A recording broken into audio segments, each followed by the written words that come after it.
This program is sponsored by Cynthia McIntosh.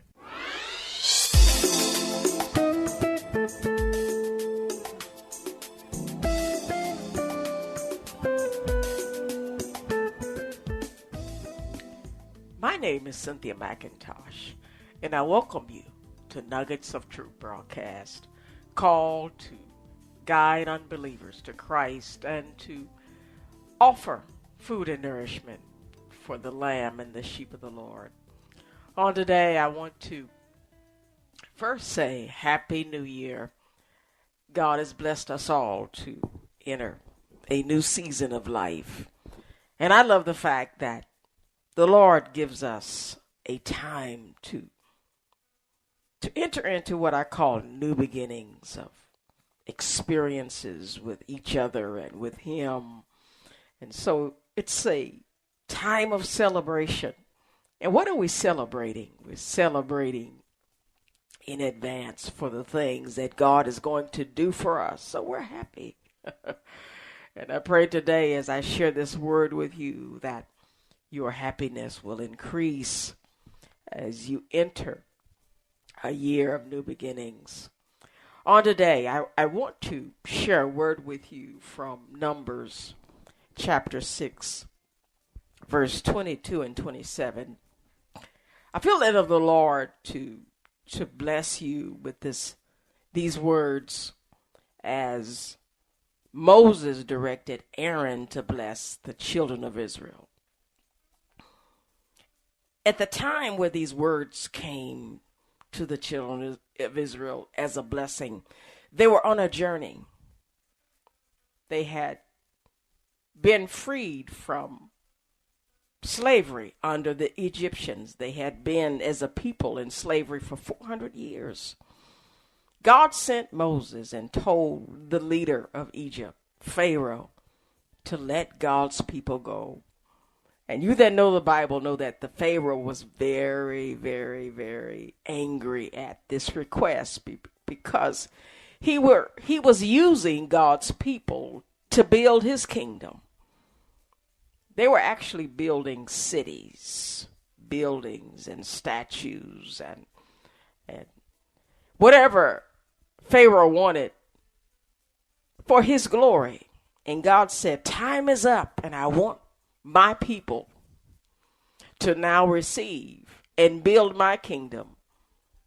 And so after God sent plagues upon Pharaoh, reluctantly he let them go and ended up losing his power and influence by being drowned in the Red Sea.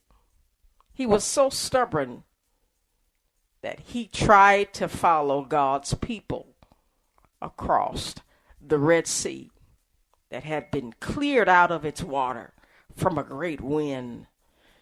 It safely was able and dry enough for the Israelites to cross to safety. But God allowed the winds to cease and it drowned Pharaoh and his army forever. God said to the Israelites, you will never see this enemy again. I share these thoughts today just to let you know that sometimes the Lord will allow some things to be destroyed that you will never, ever have to face again. And God does this by maintaining what I call a means of bringing blessings into your life to keep the devourer away. Mankind will not be protected fully without the help of the Lord. And I love sharing this truth today because as I speak the words to you that Moses directed Aaron to speak to the children of Israel, I challenge you to expect these things to happen in your life because you need it. We only experience 50% of what we could have in this life when we only walk alone. But when we walk in the will and the path and faith in God, we get what I call a full package of benefits where you will not miss anything that God has for you if you allow God to walk with you. Oh, yes, I must say that again. You can experience 100% of what God has for you if you allow him to walk with you. And so today, I feel like we're where the children of Israel are. We're on a journey. We're on a journey to promises. We're on a journey to God's will for our life. We're on a journey to fully experience what God has planned for us on this earth. And so let me take us to Numbers 6:22 through 27. I won't read all of it, but I want to read the blessing that Aaron spoke to them. And I speak to you today.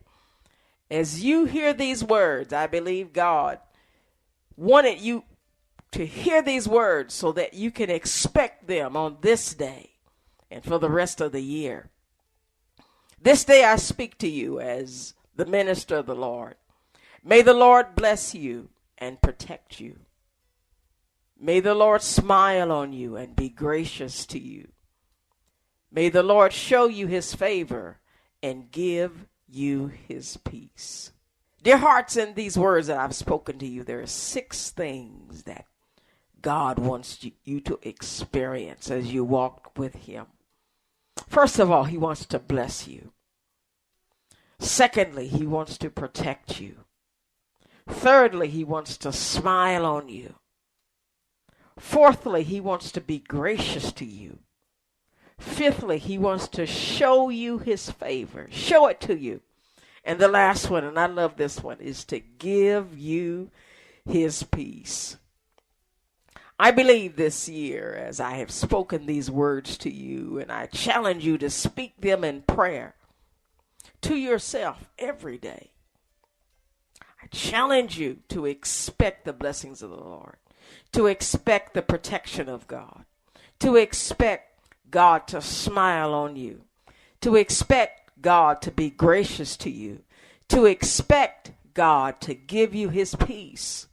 And the reason you are going to receive these 6 things is because we have spoken them. I have spoken them into the atmosphere for your life.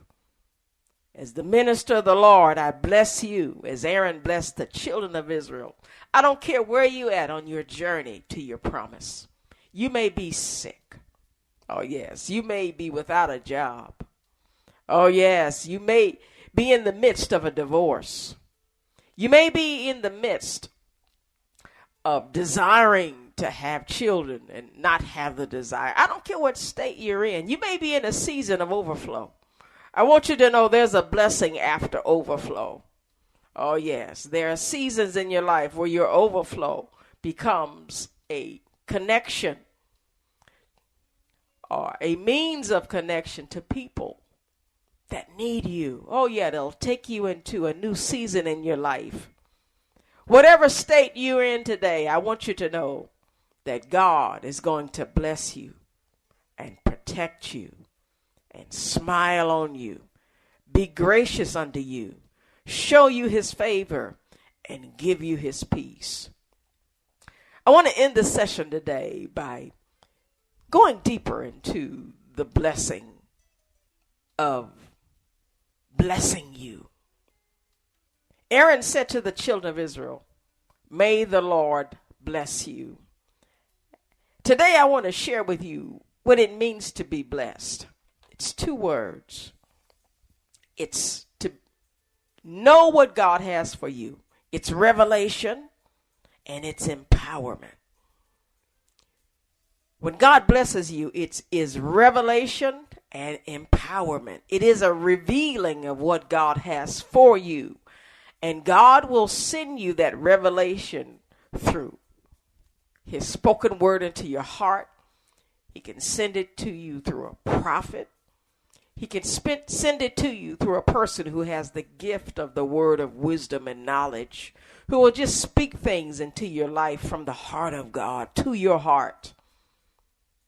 You see 3 examples of this in the Bible, and I want to share these scriptures. First, Genesis 1:21-23. Let me read it for you. It says, "So God created a great sea creatures and every living thing that moves, with which the waters abounded, according to their kind, and every winged bird according to its kind. And God saw that it was good, and God blessed them, saying, in other words, he revealed what he wanted to do. He said, be fruitful and multiply, and fill the waters and the seas, and the birds, let the birds multiply on the earth.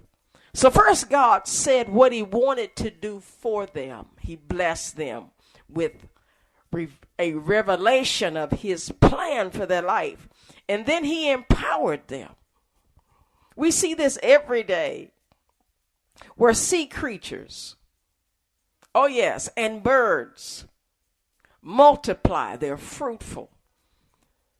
They multiply to the point where we have to sometimes destroy them because they multiply so fast.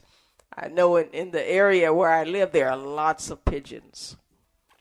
And so there are times where people who for a living will actually kill the animals because there are so many of them. They multiply so fast. God gave them a plan, and he empowered them to do what he wanted them to do.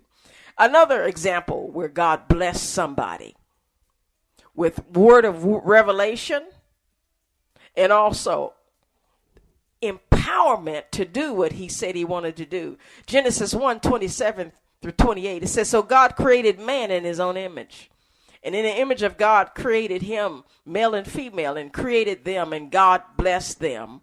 And he said to them, be fruitful and multiply. Fill the earth and subdue it. Have dominion over the fish of the sea, over the birds of the air, and over every living thing that moves on the earth. Beloveds, you see in this text that God said what he wanted to do for them, and that he empowered them to do it. He said, be fruitful and multiply and fill the earth. Men and women are starting families every day. He empowered them to do what he said he wanted them to do. But he first had to reveal it. He said, have dominion. He gives us more power over the fish of the sea than the fish have over us. And I love these thoughts today because I asked you the question, what has God said to you? If he said it, he's going to empower you to fulfill what he said. Did God tell you he was going to give you a home? Then that means God is going to give you the money for that home. Did God tell you that he wants you to have a family? That means God is going to empower you to either have a baby or adopt a baby. He's going to make a way. And I love sharing these thoughts today to encourage you to know that you are blessed. God is going to reveal his will and empower you to make it happen in your life. Well, beloveds, I've got to go. God bless you, and I hope to share it again with you on next week. This program was sponsored by Cynthia McIntosh.